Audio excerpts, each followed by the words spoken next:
Good evening and welcome to Gunner Shot.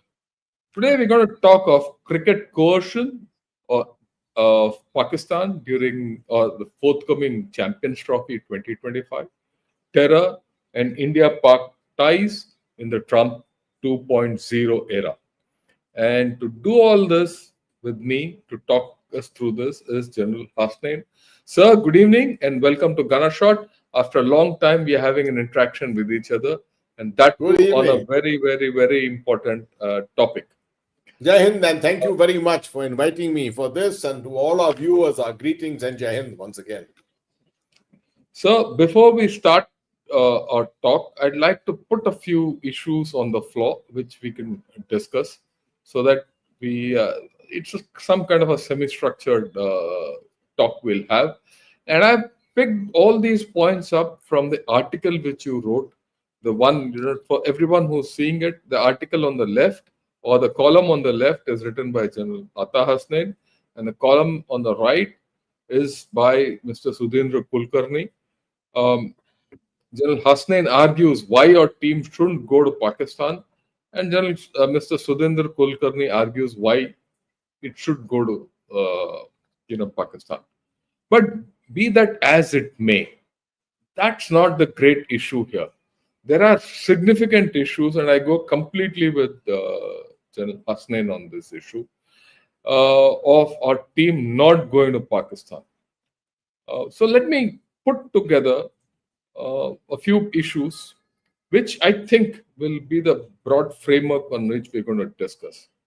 The first thing is, if you notice the whole episode, or those of you who not seen it must go through various publications and various other discussions, Pakistan has adopted a very coercive attitude, and it has politicized the whole thing by threatening, or rather making a program to take this trophy to POK, which is beyond its remit. Then there's a second thing, which is a major issue, which I thought we'll put across and we could discuss. You see, cricket is an emotive sport in India and Pakistan. And our cricketers are demigods to all of us, right? And if something happens to them in Pakistan, like it has happened to the Sri Lankan team, or for the New Zealand team, which when it was in the hotel, there was a bomb blast outside. What happens to our team? Even if there's a scratch on any one of our members of our team, let me assure you, the nation will rise up and say war with Pakistan. And war between two nuclear countries has its own ramifications. The stakes are very high. Then there's the issue of Pakistan's irrelevance in the current scenario. If you saw my thumbnail, I showed you the differential, between India and Pakistan. And incidentally, I got this thumbnail from a Pakistan daily. Right? Okay. The next factor is that the terror incidents, ever since the Lok Sabha elections, or even before the Lok Sabha elections, have increased. This is something which General Hasnain and I and many others we've been discussing. And of late, it's happening every day. Right? And there's a larger issue. And how do we handle a country like Pakistan, especially in the Trump 2.0 era? The world is changing, and you see its irrelevance, Pakistan's irrelevance in the global, changing scenario. No one is talking of Pakistan as West Asia is in war, nor are they consulting Pakistan how to end the Ukraine-Russia war, or is Pakistan involved in, South China Sea. But India is, right? Everyone talks of the geopolitical location of Pakistan. Well, it can sit with its geopolitical location where it is. And that's how it is. That's the way I look at it. But these are the issues which we need to discuss. It's not just my opinion. And that's why I got my guru, General Hasnain. Sir, over to you. You could take it up any way you want, whichever way we want. We'll discuss all the issues. Over to you, sir. Thank you, Jan Shankar. Thank you very much. Hardly a guru here. I mean, we are all gurus of each other, all of us. But let me start interestingly. I was on the train from Lucknow coming to Delhi when I got a call from the Indian Express saying that Sir, we want an article on this subject, so many words, and we need it instantly. I said, how quickly? And they said, by tomorrow morning. I was on the night train. So I sat on my iPad in the train itself and wrote this article. It was very enjoyable writing. That's great. And the point is, why you could write it? Because one has been following cricket all the time. One is very passionate about cricket. And the second aspect is because one has been very passionate about Indo-Pakistan ties. So you don't have to refer to anything. You just, what comes to your mind, at the top of your mind, is the best thing to write about. So that's how I approached it. I looked at two issues. And both the issues you covered in your initial part of your introduction. The first is the aspect of legitimacy. And the second is the aspect of safety and security. See, touching on legitimacy, the issue, a lot of people have been telling me in yesterday's programs here and there. After all, India went for tennis also. India has gone and played blind cricket in Pakistan. Why are we having sporting ties at all? And I have been explaining to people, look, the government of India has a graded approach. It's not as if, what the policy it was following in 1993, it is following in 2024. Every situation is taken afresh. And you look at it from a different angle. Fine. It doesn't make a difference if you're sending out a tennis team because it doesn't draw that kind of passion, exactly what you spoke. Cricket is something which both countries are very, very passionate about. And the moment you send a cricket team and you find both sides cheering each other, etc., obviously you are playing into sentiments. And these sentiments don't sit well with the ongoing activities of what Pakistan is involved in Jammu and Kashmir and the rest of India.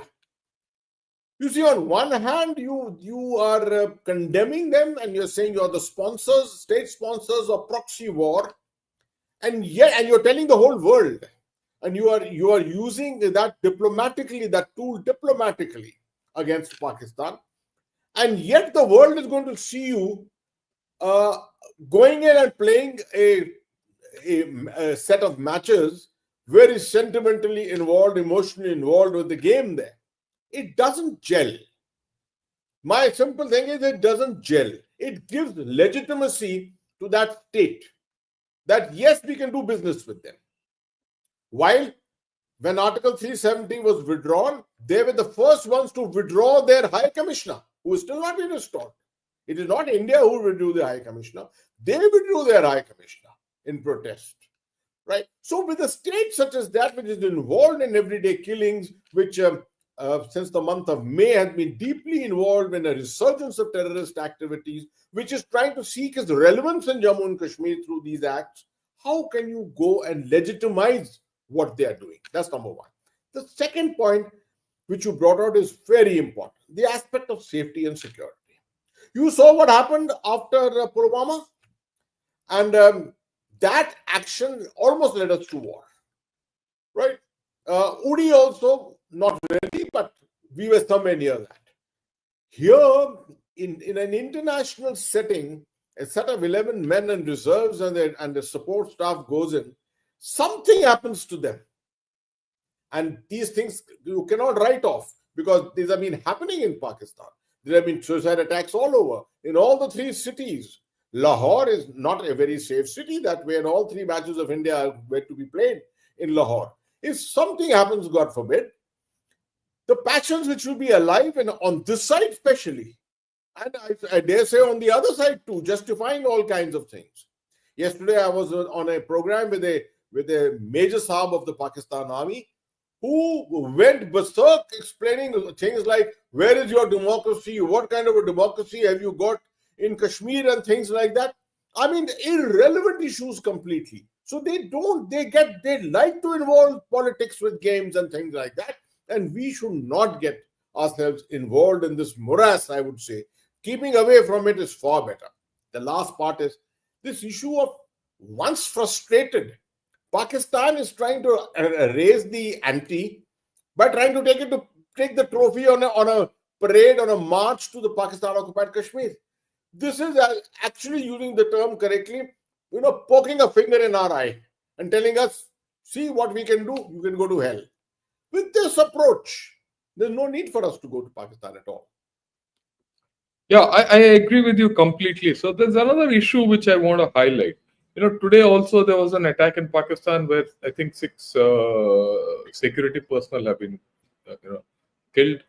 And you also see, Pakistan is today a country which cannot guarantee its own security. Attacks are happening deep into Pakistan. And we saw the issue of the Chinese nationals being killed.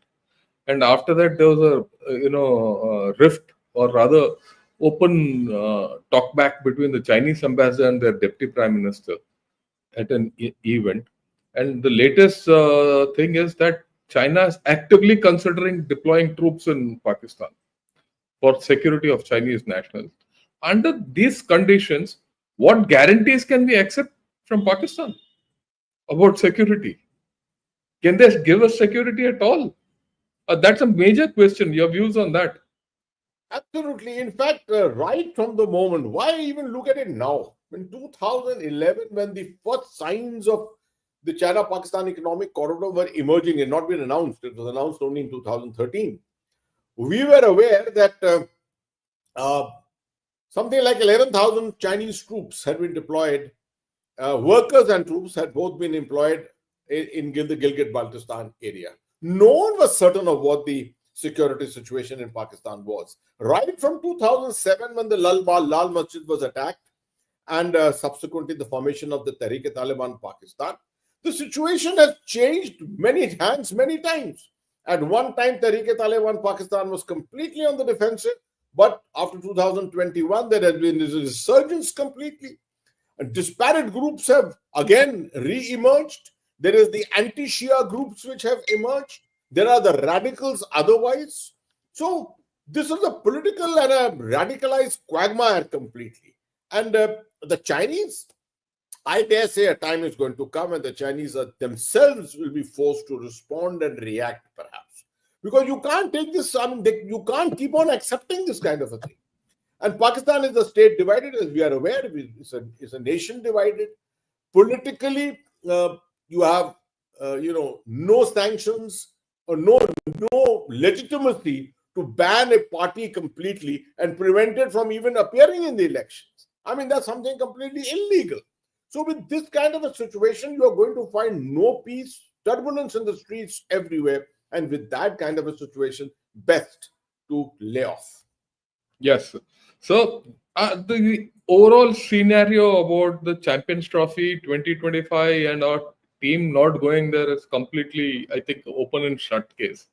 And I would say there's not much to discuss in that, but I think there's a lot to discuss about India-Pakistan ties, because things are changing.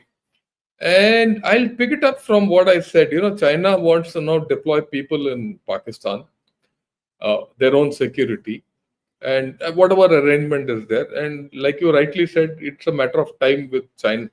China will deploy people. I'll give you a radical opinion on this. I think it's a good thing as far as India is concerned if China starts deploying their people, because this will be the first time they'll step out and deploy forces outside China, whether in a protective mode or in an offensive mode, whichever mode you want, and they'll be exposed. Like, every superpower, this is my view, that if you want to be a superpower, you have to shed blood. And China will now be forced to shed blood. And, it's not easy. And then we will see the true worth of China. Your views on this? I've taken you on a tangent, but I'm doing it very deliberately. No. This is not a tangent. I entirely agree with you. We are seeing a low end of terror still in Pakistan. You see, just remember that COVID, global terror almost came to an end. Most of it gravitated into northern Afghanistan.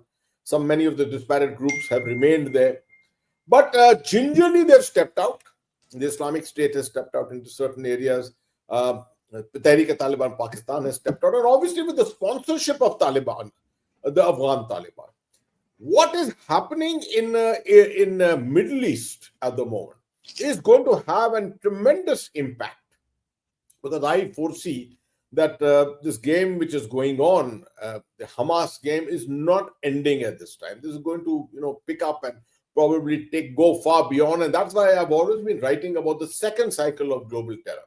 Yeah, Now, we discussed it also. second cycle of global terror, I feel it may not come from the Middle East alone, but it will come from here, the Pakistan-Afghanistan border, within Pakistan again, because this is the most radicalized portion of the Islamic world.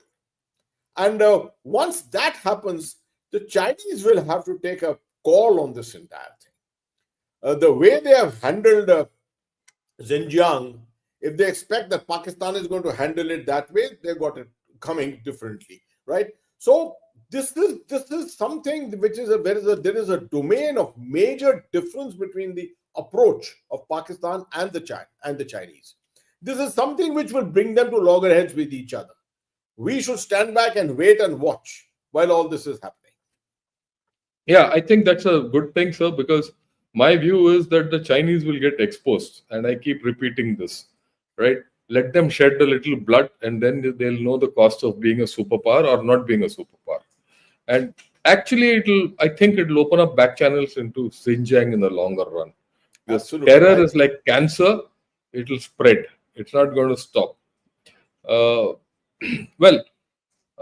We've seen a lot of terrorist incidents ever since the Lok Sabha. In fact, before the Lok Sabha elections, after the elections, now after the assembly has come in, and now they've started even targeting, civilians in Kashmir, and things are going bad in Pakistan. Now, how do we handle? I think we need to have a new paradigm for our own security in Kashmir, because at the end of the day, Kashmir is still a little nascent. The assembly is nascent. The politics in Kashmir are still nascent after their revival and the assembly elections.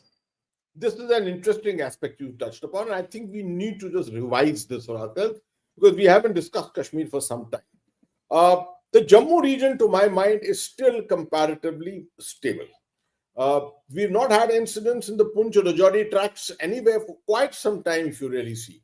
It's all happening towards Akhnur, Riyasi, these areas, but under control.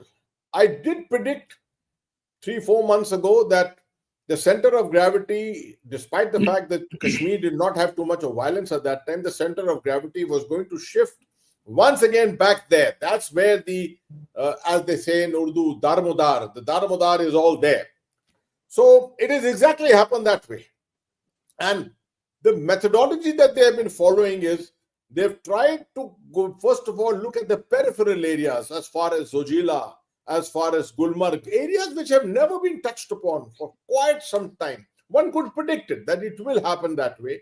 But now they have come down to South Kashmir again. And interestingly, North Kashmir, Baramulla district, Sopore area once again. But all these incidents are small incidents. It's a question of targeting a migrant labor, targeting a soldier, kidnapping a policeman or something like that, or a direct encounter between troops and terrorists based upon intelligence. You have not had, fortunately, we are very good, that's not happened, that we have not had a negative incident against the security forces, something like an IED incident or something like a so-called Fidain attack, which leads to mass casualties, 7, 8, 9, 10 people dead. The Zojila or the Z mode incident was unfortunate. 7 civilian, people who were working there, 7 of them died for no reason at all, innocence, absolutely, right? That was a bad one. But besides that, all the others have been smaller incidents. And of course, these incidents themselves should not happen under any circumstances. But stopping them is going to be very difficult. There has been no dilution of forces. In the sense, the Rashtra Rifles is all there. I think the CRPF footprint has been reduced slightly, may have been. But again, for the elections, they were all back. The issue is at the political level that I'm a little concerned. At the political level, I was very happy with the situation that with the BJP at the central government giving total freedom for the elections and accepting the legitimacy of the National Conference coming into power in Srinagar, it was a certification for true democracy. But despite that, too early, far too early, you have found this awkwardness being created by the National Conference, with which I am extremely disappointed. This aspect of an Article 370. Oh, even if you have to do it, yes, we are in a democracy, you got to do it, wait for it. You can still put it across, and you can put it across in a more dignified way. If you have a difference of opinion, you can write to the government of India, you can speak to the Prime Minister, you can come and discuss it. But to pass a resolution and then use violence inside the assembly are very, very unseeming kind of things which happen. No, this doesn't go unobserved. People are watching this. People on the sidelines all over the valley are watching this. And sentiments are being built based on this. I'm not happy to see this at all happen at all. And I would strongly recommend to the leadership of the National Conference that this kind of a thing you should desist from. Right? Respect the fact that democracy reintroduced in 5 years, like it happened from 1989 to 1996. In 7 years, democracy was reintroduced, and see what a great difference it made from 1996 onwards. Here, the same thing should happen in the valley. And it will happen if they act much more responsibly than what they are seeming to act at the moment. Yeah, I think you made a very, very valid point, sir. The larger point is, while democracy has returned to Kashmir, it's a stable democracy. I don't see it going anywhere, but it's not a smooth democracy. There are a lot of rough edges, and these give a lot of messages all around, and that by themselves will not let the violence levels go down. So you are looking at Kashmir being a little sensitive still. So in these conditions, how do you handle Pakistan? That's the larger question I have. How do we, and the way they're taking up, if you take up any issue concerning India, Pakistan, or anything, anywhere Pakistan is involved with India, even through Bangladesh, there is a completely negative attitude. So is it a good thing at all? And there are a lot of voices within India who say open up dialogue with them. So how do we handle Pakistan diplomatically, security-wise, and otherwise? See, we are at a very important juncture at the moment. We all have to accept the fact that a US presidential election opens up the world. Now that we know that next 4 years you have a Republican administration led by President Donald Trump, the world is changing. The approach to Ukraine is going to be different. The approach to Middle East will be different. The approach to China, trade with China, that's going to be different. Looking at the Indo-Pacific, that approach may be different. So it's a different world order that we are looking at, the manner in which things are going to pan out I think this is a very appropriate moment for India. Instead of looking at things militarily, of course, militarily make sure that Jammu and Kashmir is stable.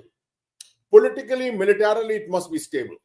Only then the diplomatic initiatives to name and shame Pakistan across the world and with the Republican administration in the United States in particular is an essential part of this renewed strategy at this time. You wait for such moments. Now the moment has come upon us. And Donald Trump is known to be much more empathetic towards India, has a great relationship with our Honorable Prime Minister. And why not take advantage of that?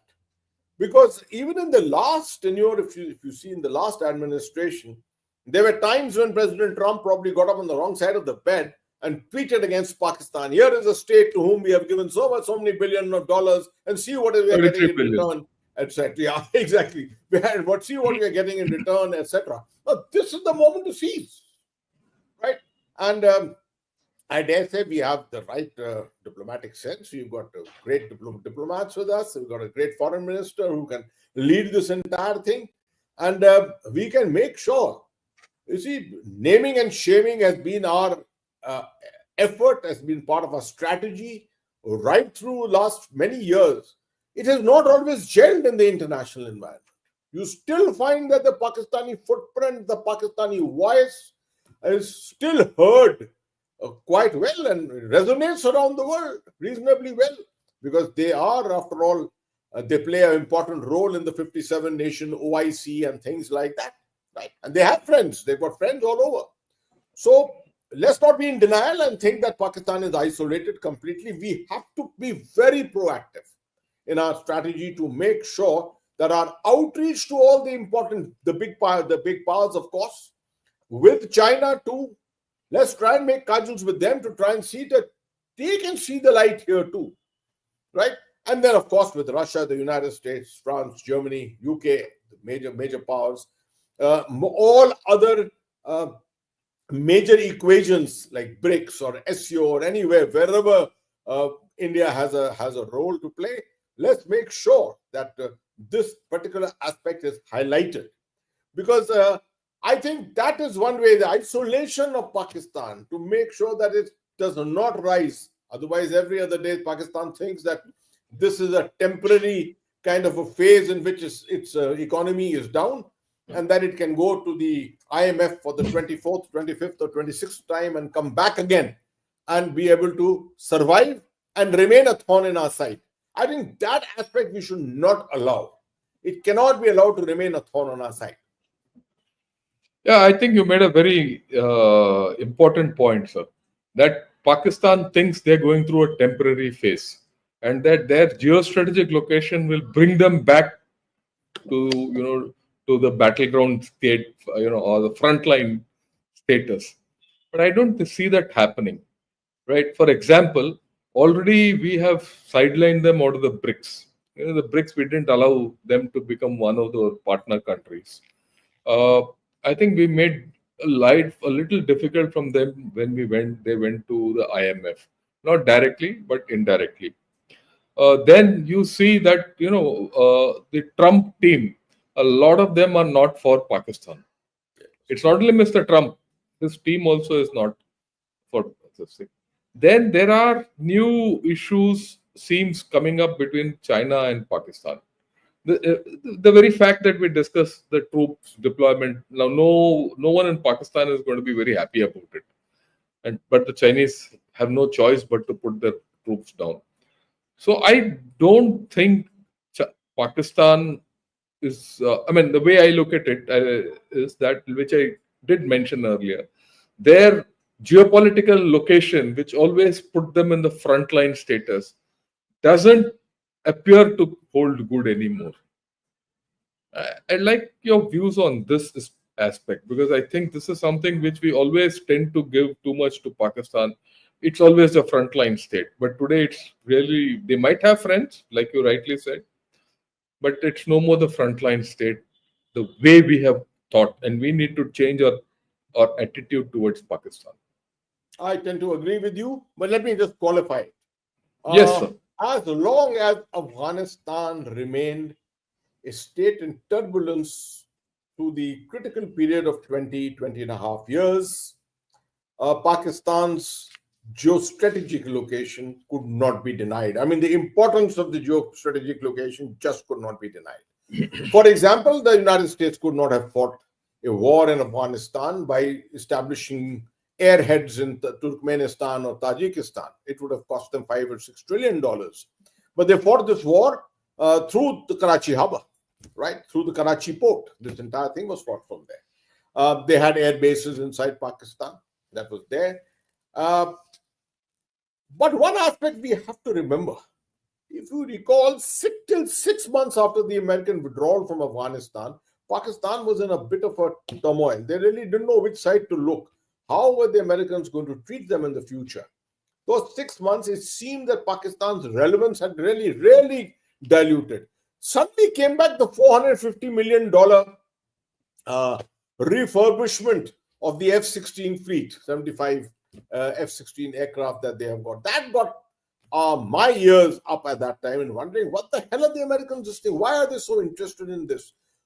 But the Americans still continue to treat them in terms of their relationship with China. They don't want perhaps Pakistan to step completely into the Chinese fold. That is the importance of Pakistan as far as the Central Asian republics or Central Asia is concerned, has diluted to a great extent, right? The importance, which I think will come back to some extent, is on this threat of global terror. That it will once again come from here, emanate from here, and probably spread, as you found in the last cycle, the manner in which it was spreading. So, on some counts, Pakistan's geostrategic importance has definitely taken a beating and has come down drastically. On some counts, it remains at the same level. Not that it has gone up, it remains at the same level, particularly in the aspect related to the relations with China or the equation with China.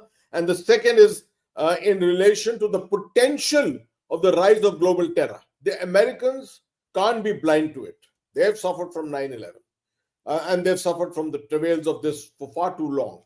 Europe will also be concerned about this. So I think Pakistan will still remain in focus, not to that extent as before, but definitely will remain in focus. Yeah, I agree with you. So focus it will remain.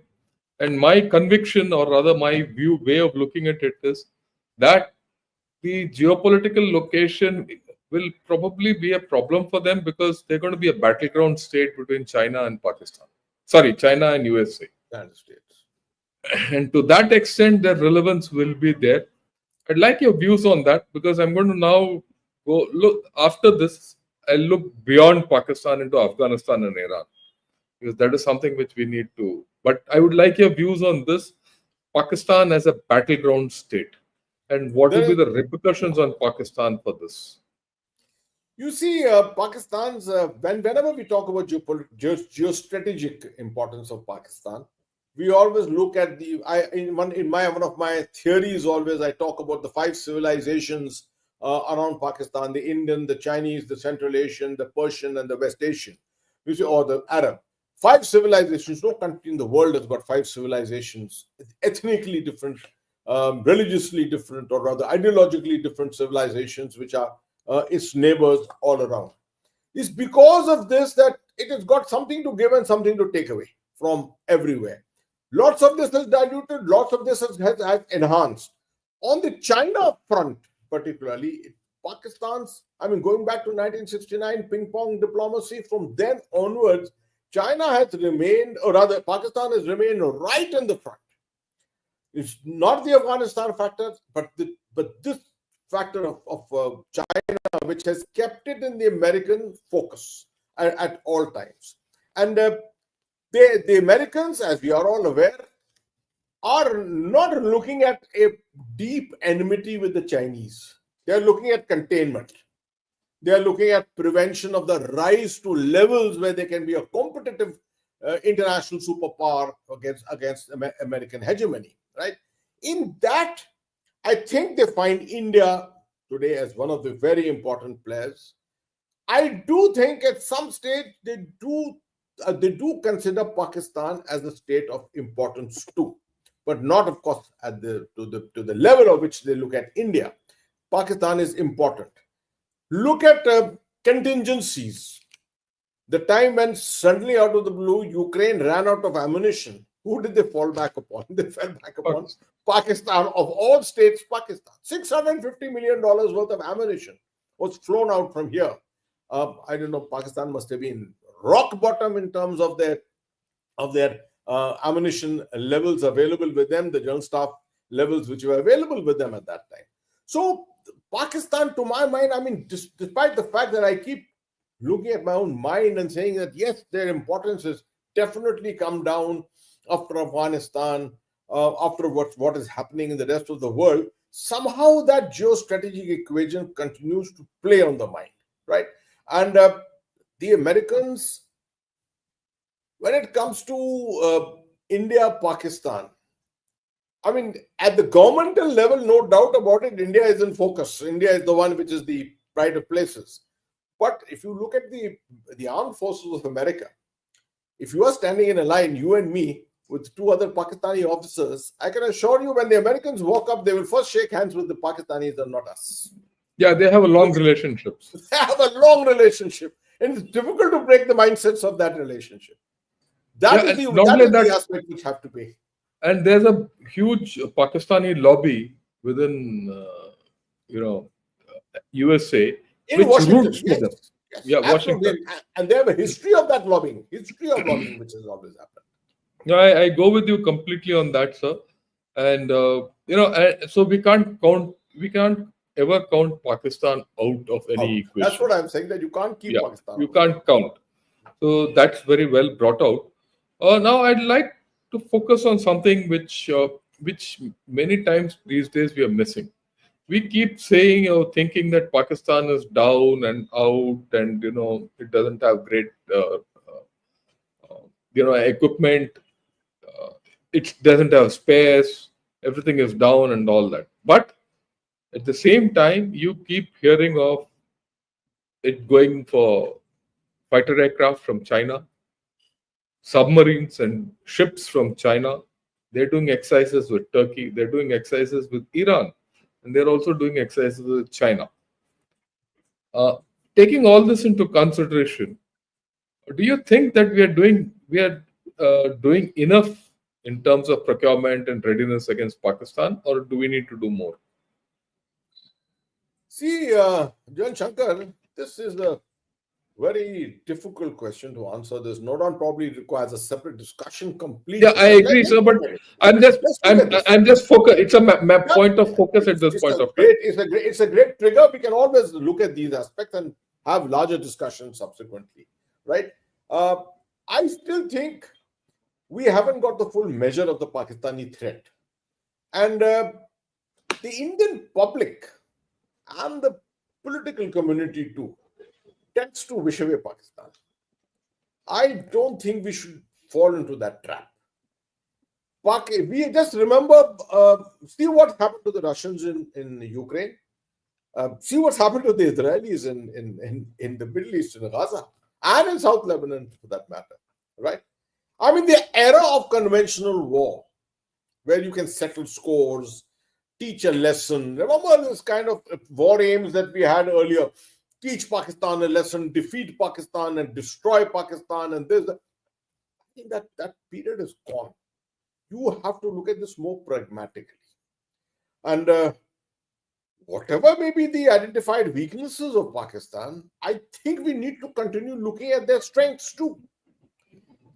From an order of battle angle, they are not badly off. They seem to be having all the resources which we have. And starting from the extreme, that is the nuclear resources, coming down to the sub-tactical, everything is there. It's almost a mirror deployment on the other side that they have. Only one thing which has come up, of course, is that with the Durand line getting very active on the other side, with Baluchistan very active at the moment, there is a dilution and a spread of the Pakistan military's attention into diverse areas, right? So, but that's a contingency we are looking at. We should be looking at the worst case. When all this is not there and the Pakistan army and Pakistan armed forces are focused completely towards India, are we sufficiently armed? Are we sufficient? I mean, in terms of resources, I think we have more than enough at the moment. But this little bit of a concern for our northern frontiers, for our northern borders, the taking away of a full strike corps from this area. Of course, that's it's a swing formation which can always go back any side. But it keeps that kind of an organization on tenterhooks. And with sure shot adversaries, remaining on tenterhooks in this manner is never good for us. Secondly, in terms of quantum of resources, human resources available, you cannot wish away the fact that you still require to fight hybrid wars with Pakistan more than just conventional wars. And therefore, we cannot afford to look at this aspect of reducing our human resource capability. Our human resource capability must remain intact. It must remain in sync with the technological footprint which we are acquiring and which we will eventually acquire completely. So there are gray areas, there are gray zones that we need to look at. Of course, the Indian Armed Forces are all the time concerned about their own capability. The Indian Air Force, for example, is hugely concerned about its depletion of its squadrons. And the recent statement by the Indian Air Force chief saying that we will fight with what we have, something like what General Malik had said at one time in 1999. I mean, this is the kind of a situation that we have come to. But efforts are going on. There is no, I don't think there's any let up in efforts from the government of India, from the three armed forces. It's just that acquisitions take time, transformations take time, resource management is a huge challenge, and therefore at no time can you say we are fully ready. We are there, optimized to a great extent, but I won't say completely ready. Yeah, I go with you, sir. Your sentiments are very clear, and the direction is very clear. But you made a couple of interesting points as you spoke. Gone are the days when we couldn't think of a military victory alone. We are into hybrid war, and I think we need to have more of a political edge into this conflict. Call it conflict, call it war, whatever it is. And I'll qualify my statement. If you remember, when Article 370 was abrogated, the Pakistan army was left wringing its hands on the sideline. It was a complete political strike, and the political victory at that point of time, which gave us this kind of an edge. So, don't you think that we should start looking at political first against Pakistan and put the military as an extension, or rather dovetail the military into the political process which we want to put across?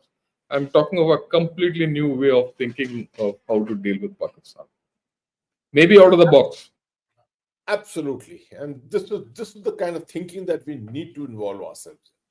You see, when you look at the entire situation of Pakistan, you come across one villain, one rogue character in this entire game, and that's the Pakistan army, right?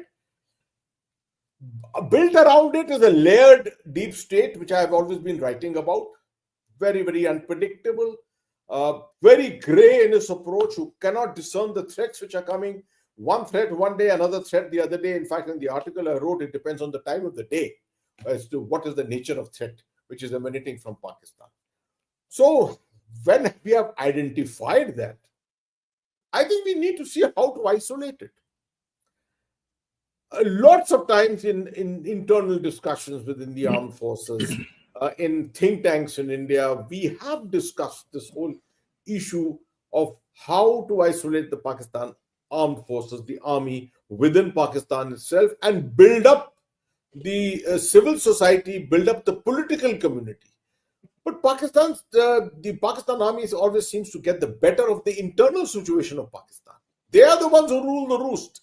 You see this division that they've created, the political quagmire that they have created by keeping Imran Khan out, playing games with these three parties, one party at a time in power. This time they've got a consensus. We got both parties in power together, or almost together. So this kind of, they are adept at this. For us, it's very, very difficult to play games. First of all, to play games internally in India, and then to play games externally in Pakistan. It's a huge challenge. I would say the start point is a greater consensus within India on the manner in which we need to handle our external security. You see, I go back to 1994-95 when we had the famous resolution, 22nd February, when all parties of parliament came together in parliament and passed the resolution. What a wonderful moment it was. And I always said we should have removed Article 370 at that time. We sent a delegation in 1994, which had the leader of the opposition that time, Mr. Vajpayee, and Salman Khurshid, and Farooq Abdullah. This kind of consensus is something which unnerves Pakistan. Absolutely.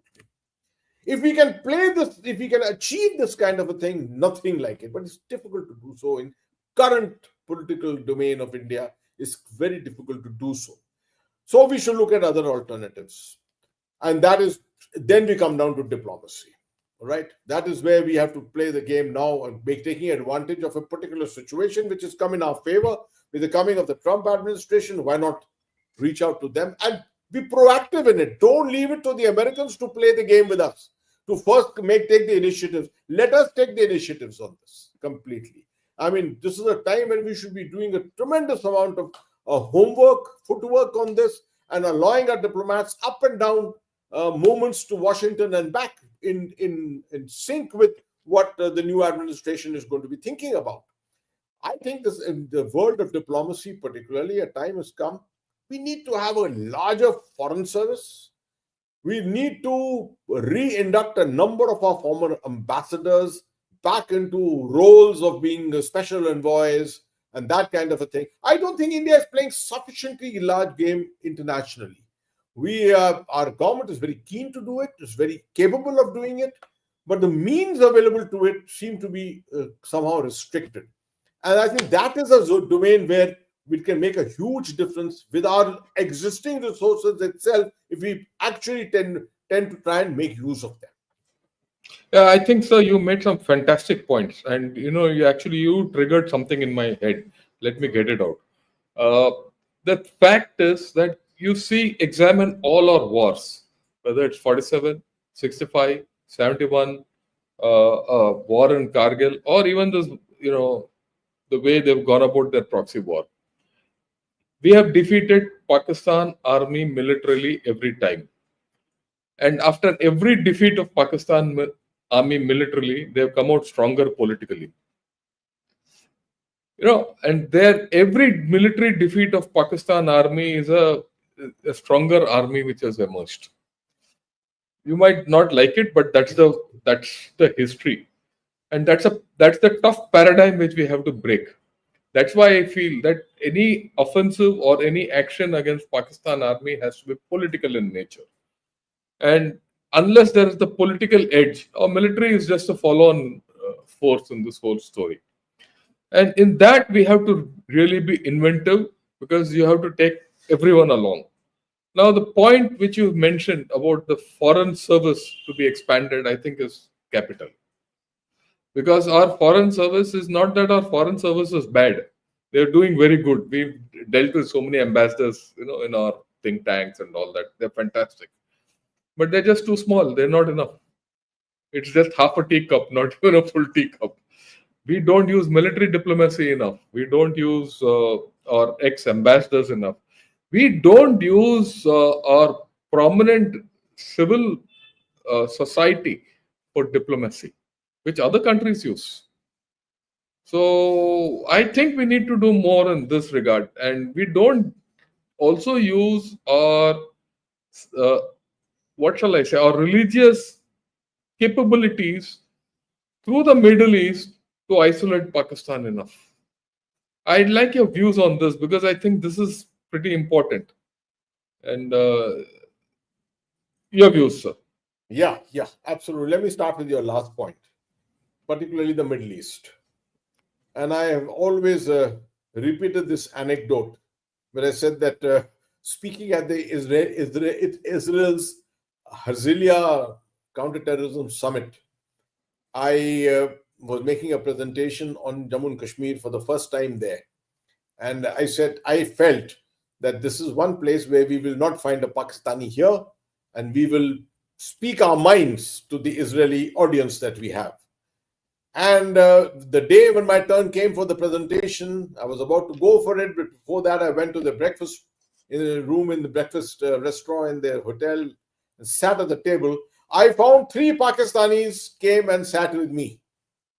It shocked me. It shocked me. So, what are you doing here? I said, fantastic.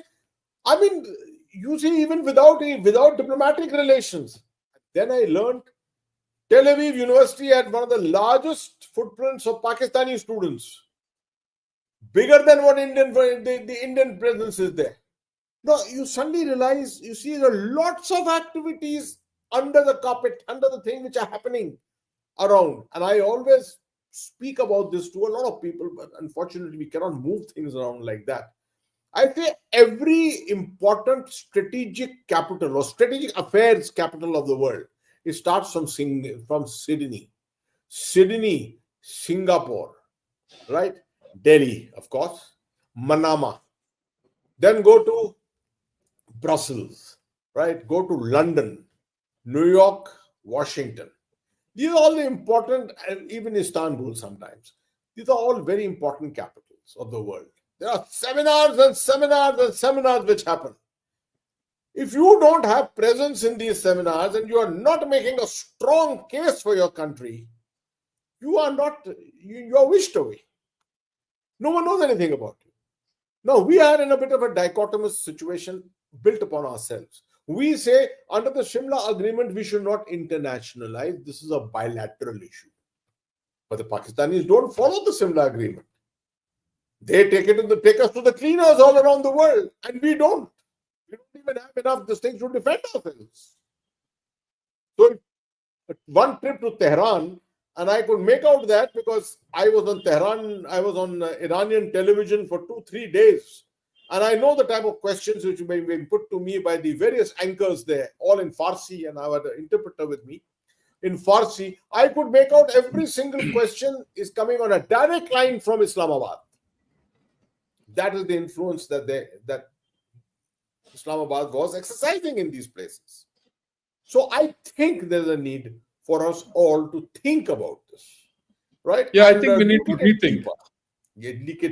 And we need to rethink, because I think there's a whole lot of politico-military diplomatic fusion which is required in the way we deal with our global geopolitics.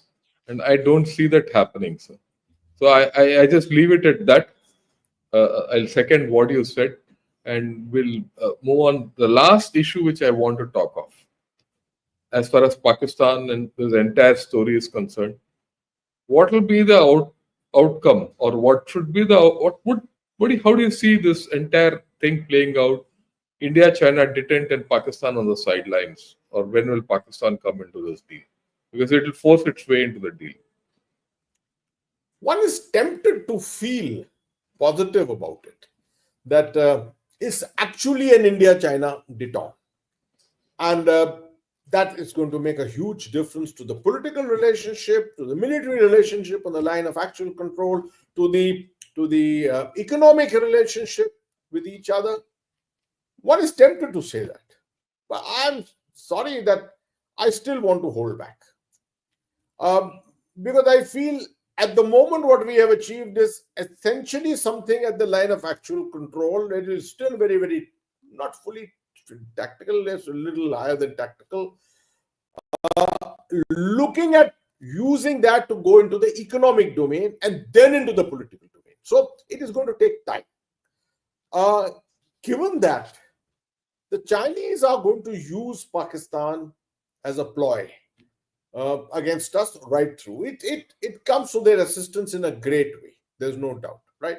Using Pakistan as a pinprick in Kashmir, on our western borders, on the kind of turbulence within Pakistan itself is something that keeps us concerned and focused all the time. So these activities prevent India from turning its entire attention towards the northern borders, towards China, handling of China, etc. Nations succeed in tying their adversaries and other nations into knots by making them look around in different directions. That's what the Chinese are very adept at doing, and this is what they want to do using Pakistan against us. So I cannot foresee immediately, although I'm tempted to feel it, but I do not foresee any kind of a outcome of this emerging détente on the India-China front affecting our relationship affecting the Chinese relationship with Pakistan or our relationship with Pakistan. So it's going to be largely status. I mean, that's the way I look at it. Absolutely. It's going to be largely status. And I'm tempted to go ahead, sir, but I'll not, because we'll run out of time and we can continue this thing. We'll take it up another day. A lot. We've spoken a lot on lots and lots. I think we've covered a huge canvas. So I'll take a few